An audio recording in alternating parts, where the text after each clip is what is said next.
What's it been like going from that, being from made up, to being one of the most recognisable faces in British and the world acting? Thank you very much indeed. It is an interesting kind of journey that you go through. You know, having started my career covered in fur as an Ewok, and then obviously, you know, doing Willow, it was basically me with a wig on then. You see, so. You know, I wasn't immediately recognisable though. You know, that kind of recognition's come much later in my career. Probably, I would say within the last 5 years, there's kind of an acceleration in my recognition rate, if you were to call it that. Whereas basically, I can't really go anywhere now without being spotted, waved at, shouted at, in a nice way, obviously. But it's kind of the age that we're in. You know, the age of the selfie now. You know, nobody wants a signature when you see them out and about now. They want a selfie. Even to the fact that people drive past me in the car on the motorway and then they'll slow down. I'll think, what's this idiot doing? So I'll go around them and I'll pull in again, and then they come past again. But this time they slow down and I like glance to my left or right and they've got a camera on them, selfie through the window to my car. You know, and we're going 70 miles an hour. It's completely bonkers, or they're hanging out the window, or what have you. It's lovely, but it's dangerous. So please don't do that. You know, pull over sensibly in a service area, and we'll have a photo. But yeah, it's great. I mean, it just becomes part of what you do, and if it can be a measure of your success, then I'm doing very well. So thank you for doing that. What have we got next? He's a unique individual, isn't he? You know, we all know him, we all love him, but if you spend time with him, you get a bit more than that. You get the ridiculous comments all the time. You know, not when he's just on camera, when we're sitting on a plane, when we're waiting for a plane, when we're travelling in the van to get to somewhere, he's still saying the things that Karl is famous for saying. So it's in no way an act. He's exactly like you see him on the TV. Yeah, we had some fun. We had some arguments, but ultimately we came out of it kind of understanding each other a bit more and still getting along, which is really good. And I was really proud of the series that we did, and also really thrilled that I got to experience great countries like India, and which is an amazing place. If you ever get to go to India, I recommend you travel, and don't go with any expectation. Just absorb and let India kind of come to you, yeah, it makes you see the world in a very different way, in a better way, in fact. And then get to travel through China, meet pandas, dressed as a panda.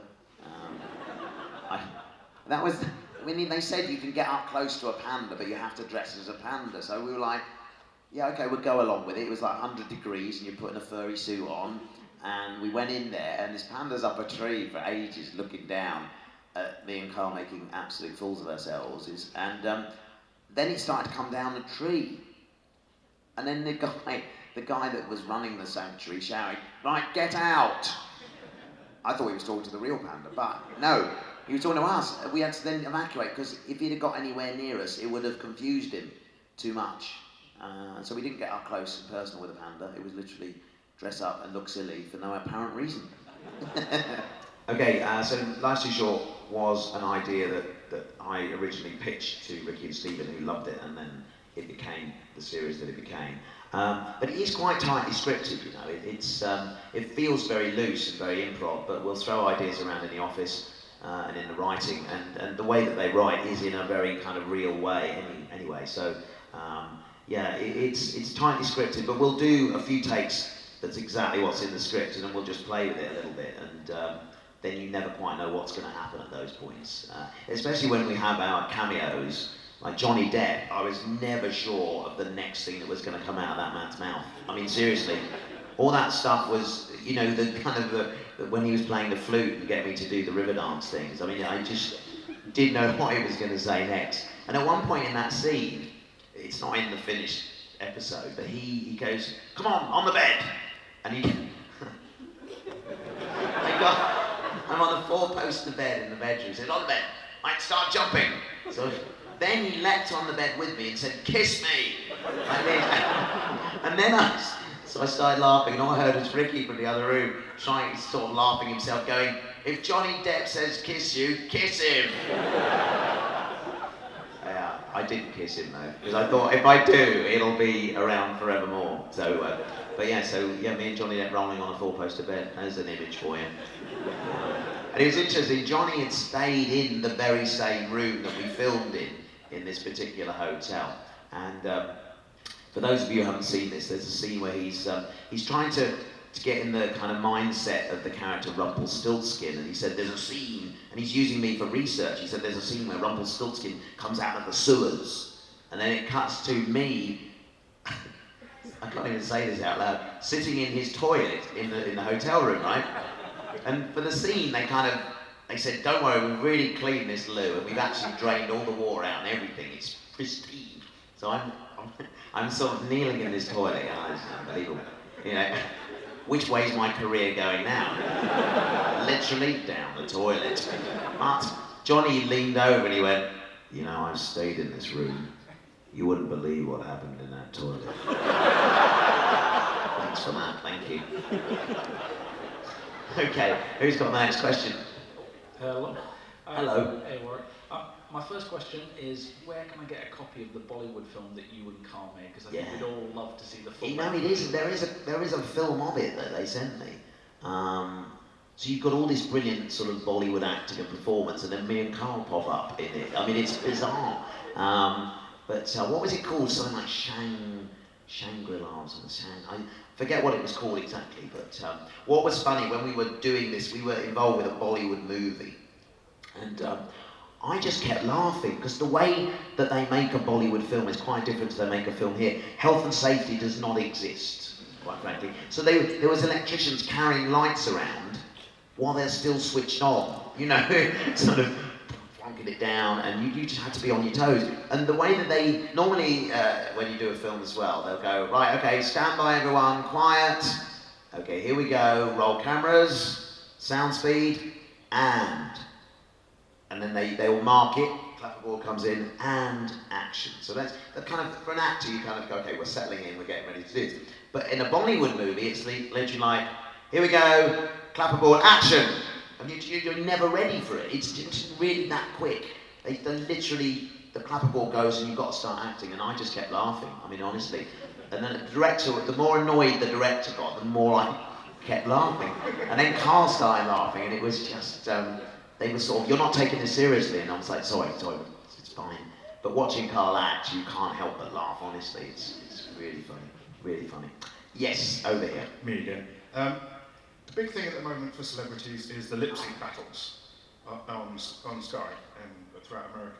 If you had to go on it, and I really hope you do at some point, what song would you do? Oh my word, what song would I do? You know, my favourite one of those was one that, did I see Tom Cruise do something on a show like that? He did The Weekend, Can't Feel My Face, and he was really good. I think I'd probably try and do that, actually. Yeah, try and do something like that. I mean, I'm trying to think what music I would really like to do, what would be a good track. Something by a woman, I think, would be fun for me to do. Or maybe I should just keep that to the privacy of my home. I don't know, I really don't know.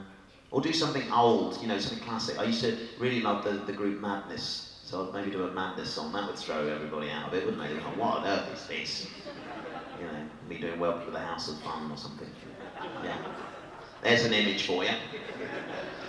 Okay, so let's have the next question then. Hello. Hello. How was it for you to be a part of the Harry Potter movies?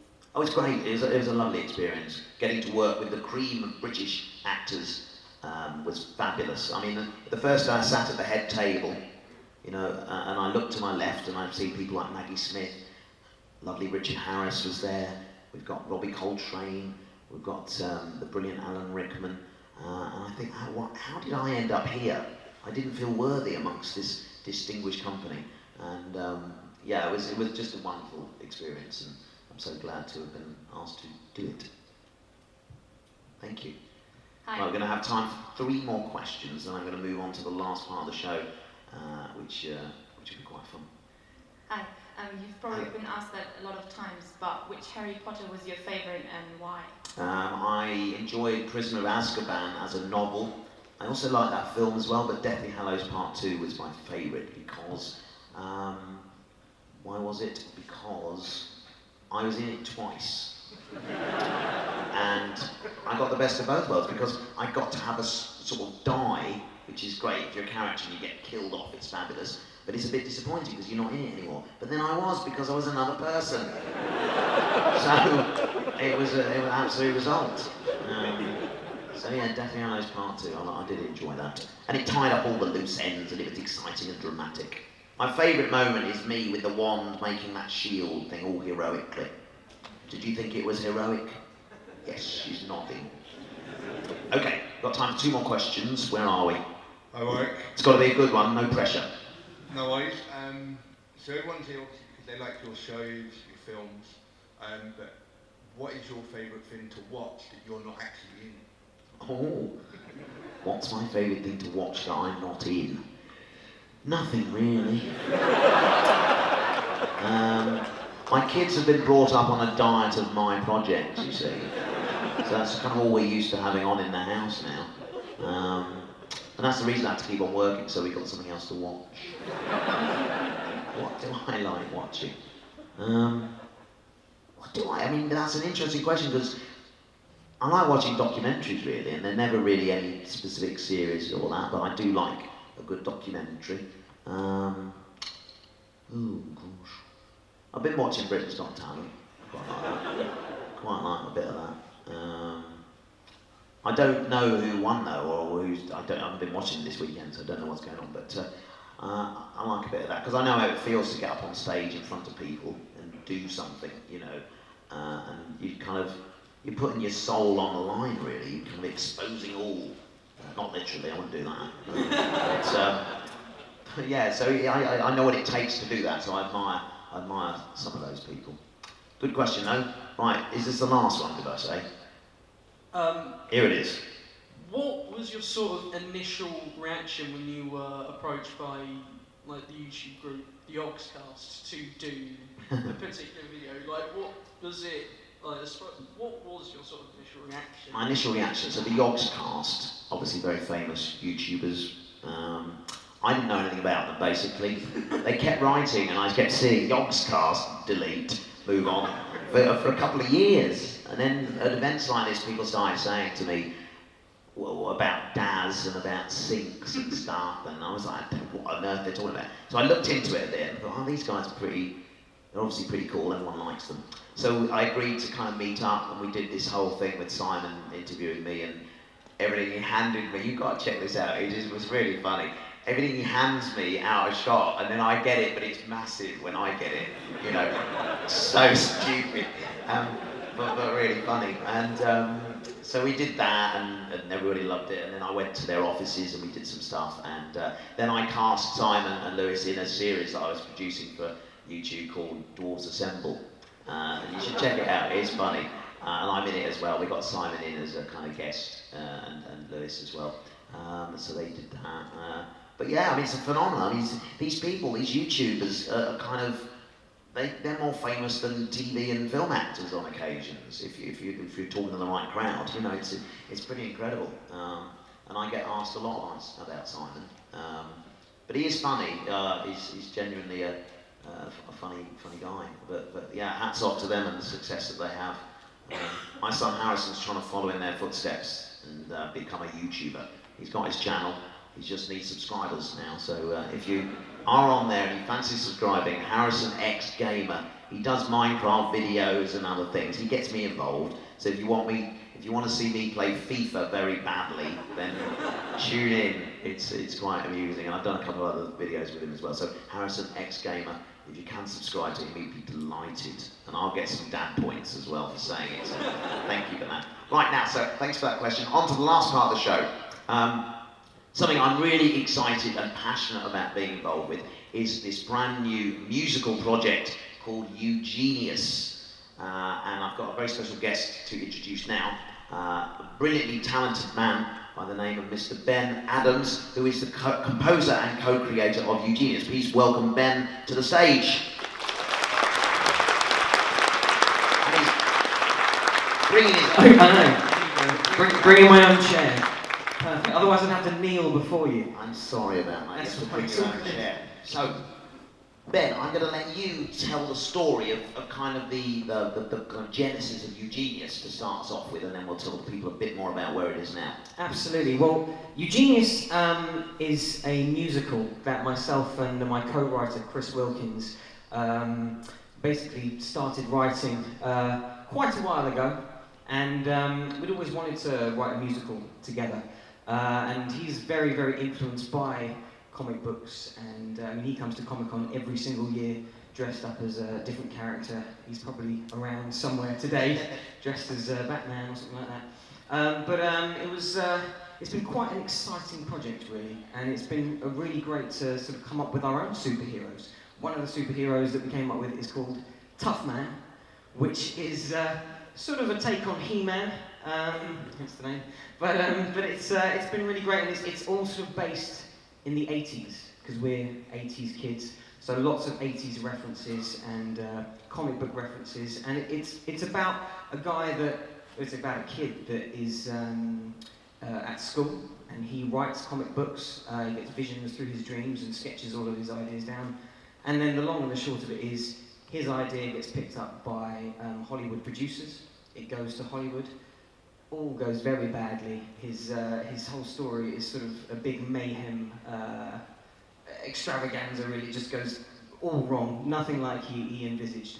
And then you come down, actually, because Warwick is starring in the show as the evil Lord Hector. Exactly, I'm delighted. They cast me as a villain in this piece. And I first heard about it a couple of years ago when the guys contacted me and said, you know, we've written this thing, you know, would you do it? And I listened to the Tough Man track, and it's so brilliantly, musically and lyrically, it's very funny as well. I said, I've got to be involved with this. What do you want me to do? I'm not a singer. I've done the musical Spamalot in the West End, but I went to your studio, didn't I, for a kind of a day, and yeah. you guys were so brilliant at kind of pushing me and giving me confidence to do this, that we managed to lay down some tracks, because that's what you do in the recording industry. And then Ben worked his magic on it and made me sound fantastic. No, I didn't have to do much. Well, You sounded great, but I mean, to be honest, we wrote this part for you, as I'm sure you're now aware. But when we were writing the musical, we had a sort of list of people that we wanted to get involved, and we had certain characters that were like our dream cast, if you like. And we actually had no idea at that point that you would even hear it, let alone do the part. So it's sort of a dream come true for us, really.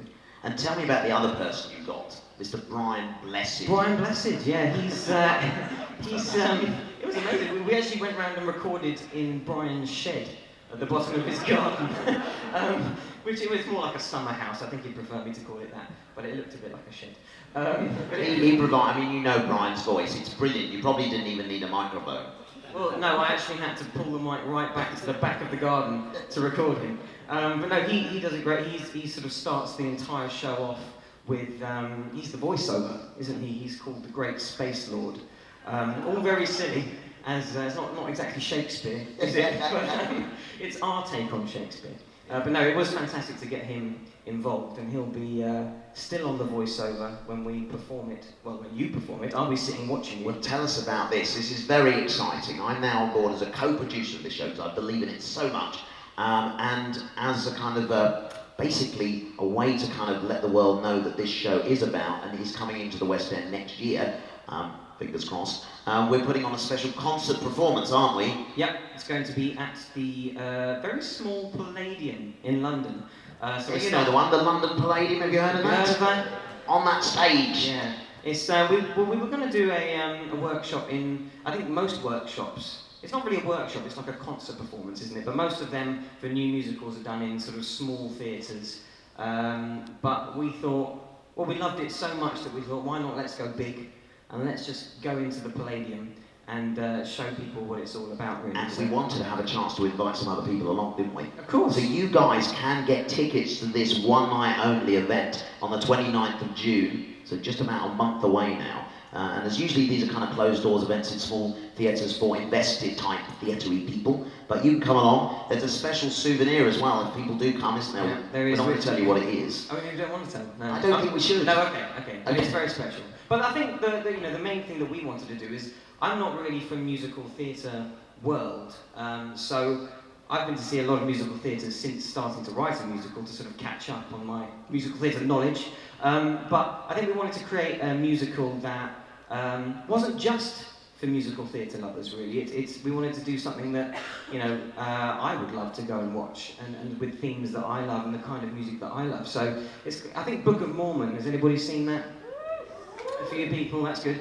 Wish I'd have written that, that'd be good. Haven't we got somebody from that show in the concert performance? Didn't I just hear that? Well, we might do, but we haven't confirmed his casting yet. But Well, I tell you, the casting is brilliant. In a minute, I'm going to show you a little video clip, and you'll hear some of the tracks that Ben's mixed into a kind of a sort of taster mega mix type thing. But it'll list some of the people involved. But these are top West End names, and every day a different name filters through who said they'll agree to come and do this special concert performance. So people from Book of Mormon, Lion King, Ghost the Musical, Mrs. Henderson Presents, Mamma Mia, someone's from Mamma Mia, I believe. Mamma Mia, yeah, we just cast her. So no, it's going to be really, really exciting and something that I think you guys would really enjoy. Fabulous. So these are the things you need to know. eugeniusthemusical.com is the website. Check it out, read about it, hear some of the tracks, and book your tickets through that. Also on Twitter and Facebook.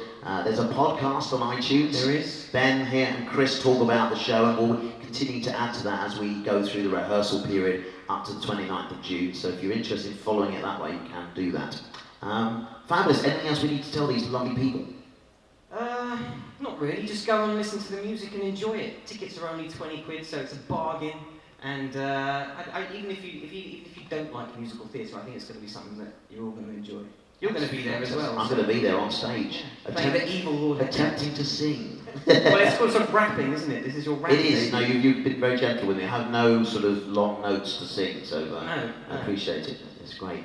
Well, thank you very much, Ben. We're going to leave you guys with a little taste of music. What's in store if you come to see Eugenius. Thanks very much. Have a great day. Cheers.